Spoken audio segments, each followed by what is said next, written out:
துபாயிலிருந்து London Stansted விமான நிலையம் நோக்கி பயணித்த எமிரேட்ஸ் விமானத்தில் பயணி ஒருவர் உயிரிழந்த சம்பவம் பெரும் அதிர்ச்சியை ஏற்படுத்தியுள்ளது.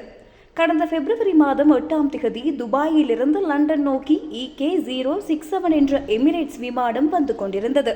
விமானம் லண்டனில் தரையிறங்குவதற்கு தயாராகிக் கொண்டிருந்த வேளையில் பயணி ஒருவர் தனது இருக்கையில் சுயநினைவற்ற நிலையில் இருப்பதை விமான பணியாளர்கள் கண்டறிந்தனர். உடனடியாக செயற்பட்ட விமான பணியாளர்கள் அதே விமானத்தில் பயணித்த மருத்துவர்களின் உதவியோடு அந்த பயணிக்கு அவசர மருத்துவ சிகிச்சைகளை வழங்கியுள்ளனர். எனினும் நீண்ட நேர போராட்டத்துக்கு பிறகும் அவர் சுயநினைவிற்கு திரும்பவில்லை. விமானம் ஸ்டான்ஸ்டெட் விமான நிலையத்தில் தரையிறங்கியதும் அங்கு தயார் நிலையில் இருந்த லண்டன் மருத்துவ அதிகாரிகள் விமானத்திற்குள் சென்று பரிசோதித்த போது அந்த பயணி ஏற்கனவே மரணித்து விட்டமை உறுதி செய்யப்பட்டது.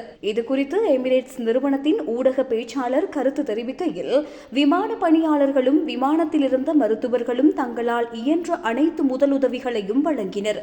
துரதிர்ஷ்டவசமாக அந்த பயணியை காப்பாற்ற முடியவில்லை. உயிரிழந்தவரின் குடும்பத்தினருக்கும் உறவினர்களுக்கும் எமது ஆழ்ந்த இரங்கல்களை தெரிவித்துக் கொள்கின்றோம். இந்த சம்பவம் குறித்த மேலதிக விசாரணைகளை லண்டன் போலீசார் மற்றும் மருத்துவ அதிகாரிகள் முன்னெடுத்து வருகின்றனர்.